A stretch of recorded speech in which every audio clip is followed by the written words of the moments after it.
আগের দিন দেখিয়েছিলাম গামছা দিয়ে কীভাবে চোকার বানাতে হয়, তো আজকে দেখাবো গামছা দিয়ে কীভাবে লং হার বানাতে হয়। তার জন্য কী কী লাগবে? সর্বপ্রথম যেটা লাগবে সেটা হলো গামছা। গামছা ছাড়া এখানে কিন্তু কোনো কাজই হবে না। তারপরে যেটা লাগবে কিছু কার্ডবোর্ড, এইভাবে গোল গোল করে কেটে নিতে হবে। তো সেটাকে আমি অলরেডি কেটে নিয়েছিলাম। আর তারপরে লাগবে এরকম সাদা কাপড়, সাদা কাপড় দিয়ে এটাকে কভার করব। তারপরে যা যা লাগবে, জাম্পরিং লাগবে, কটন বল লাগবে, আর ডলি সুতো লাগবে, আর কিছু হুক লাগবে। তাহলেই তুমি গামছা দিয়ে লং হার বানিয়ে ফেলতে পারবে। তারপর আর কি, এরকম সাদা কাপড়ের ওপর বসিয়ে যে কার্ডবোর্ডটা গোল করে কেটেছিলাম তার থেকে একটু বড় নিয়ে আগে এইভাবে দাগ দিয়ে নিতে হবে। তারপরে সেগুলোকে কাঁচি দিয়ে কেটে নিতে হবে। পুরো সেম মাপ যেন না হয়, কারণ সেম মাপ হয়ে গেলে সেটা কিন্তু আঠা দিয়ে আটকাতে অসুবিধা হবে। তারপরে এরকম ফেভিক্রিলের আঠা বা ফেভিকল আঠা যেটাই হাতের সামনে আছে সেটা দিয়ে এইভাবে কভার করে নিতে হবে কার্ডবোর্ডগুলোকে।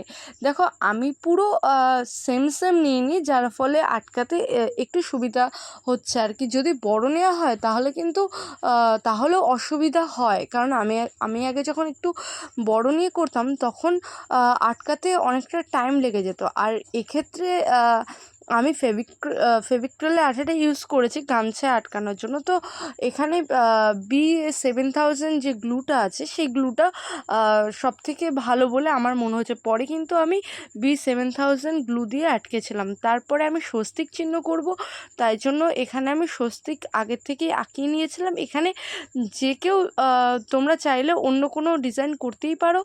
তো এইভাবেই আর কি কানের আর গলারটায় স্বস্তিক আঁকিয়ে ফেব্রিকের যে কালারটা হয় রেড কালার, সেটা দিয়ে আর কি ওপর দিয়ে করে নিয়েছিলাম। সেমভাবে কানের দুটোতেও করেছি। এবার লম্বা হার যেটা আছে সেটাতে কিন্তু আমি কিছু কড়ি অ্যাড করব। তার আগে টার্সেলটা অ্যাড করে নেবো। আর নিচে না এরকম 3টে ডট ডট দিয়েছিলাম, দেখতে বেশ ভালোই লাগছিল। তোমাদের কেমন লাগছিল তোমরা জানিও। আর বলে রাখি, তোমরা যদি মৌনি কালেকশন পেজ থেকে দেখছো তাহলে ভিডিওটা লাইক কমেন্ট শেয়ার করে দিও। আর যদি ইউটিউব থেকে দেখছো তাহলে বলবো নতুনরা সাবস্ক্রাইব করে লাইক কমেন্ট শেয়ার করে দিও। তারপরে দেখো ওপরের দিকে এরকম জাম্পরিং লাগিয়ে আর টার্সেলগুলো এভাবে অ্যাড করে দিয়ে ভালোভাবে লক করে দিলাম। সেম প্রসেসেই উল্টো দিকেরটাও করে নেব।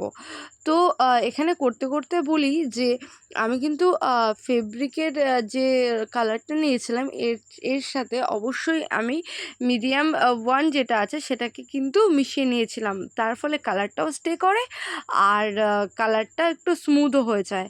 তো দেখো এভাবে টার্সেল লাগানো কিন্তু কমপ্লিট হয়ে গেছে। এবার কানের হুকগুলোও লাগিয়ে নিয়েছি। আর হ্যাঁ, এটা যেহেতু একটু বড় কানের সেহেতু এটা কিন্তু পিন দেওয়া করলে ভালো লাগতো না, তাই আমি হুক দেওয়াই করে নিয়েছি। এবার কটন বলগুলোকে অ্যাড করে নেব। প্রথমে সাদা, তারপরে লাল, তারপরে সাদা, তারপরে আবার লাল দিয়ে ওই জায়গাটা একটু গিট দিয়ে নেব। সেম প্রসেসেই উল্টো দিকে টার্সেলটাও আমি এইভাবে কটন বল অ্যাড করে নেব। তো প্রথমে সাদা, তারপরে লাল, তারপরে সাদা, আবার লাল, তারপরে আবার গিট বেঁধে এইভাবেই লাস্টের দিকে 3টে কড়ি ঝুলিয়ে দেবো। তো যেটা একটু লং দেখাবে হারটাকে আর দেখতেও ভালো লাগবে। তো কড়ির ওপরেও না আমি পরে একটু ফেব্রিক দিয়ে লাল কালার দিয়ে ডট করে দিয়েছিলাম, সেটা দেখতে আরও ভালো লাগছিল। তো এইভাবে জাম্পরিংগুলো আর কি লক করে দিলাম।